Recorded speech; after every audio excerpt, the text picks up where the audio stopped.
What would you do if your child was hit and you were arrested for telling her to fight back? This is my reality, and here's what really happened. My 5-year-old daughter was playing on the swings in the park when a boy, about her age, came up to her. They seemed fine at first, kids being kids.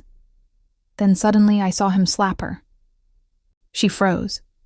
Her eyes filled with tears. I ran toward her, my heart pounding. "Sweetheart, don't cry," I told her softly. "If someone hits you, you don't just stand there. Defend yourself."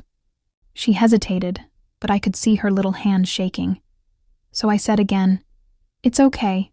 You're not doing anything wrong." She looked at me, then at the boy, and gave him a slap back. He started crying immediately, louder than she ever did. That's when I noticed her, his mother. She rushed over, grabbed her son, and started yelling at me.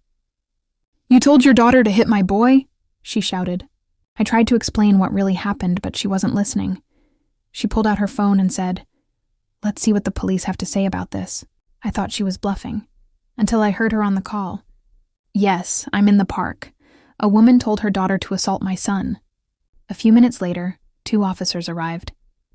My heart was racing, but I stayed calm, because I knew I had done nothing wrong. I told them exactly what happened, how her son hit first, how my daughter just defended herself. But the look on their faces told me something was off. One officer turned to me and said, "Ma'am, please put your hands behind your back." I thought it was a joke. "What?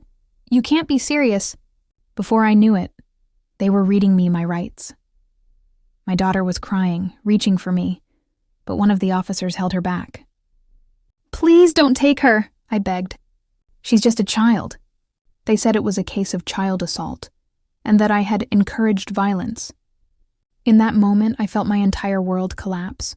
I was the one teaching my daughter to stand up for herself, not to be a bully, not to hurt anyone, just to be strong. But somehow I became the villain. They took me in for questioning, and my daughter was taken by Child Protection Services until the case could be reviewed. That night in the cell, I kept replaying everything in my head. If I had told her not to react, would things have been different? Maybe. But what lesson would that teach her? That she should let people hurt her and stay silent? Days later, after the witnesses at the park spoke up, the truth finally came out. The boy had slapped her first. The charges were dropped after I had paid a huge fine, and my daughter was returned to me. But I'll never forget those hours apart, or the fear in her eyes when she saw me being taken away. Sometimes standing up for what's right comes with a price. I taught my daughter to defend herself, and though it nearly destroyed us, I'd rather she grow up knowing she's strong than live in fear of the world around her. Because strength isn't violence. It's courage.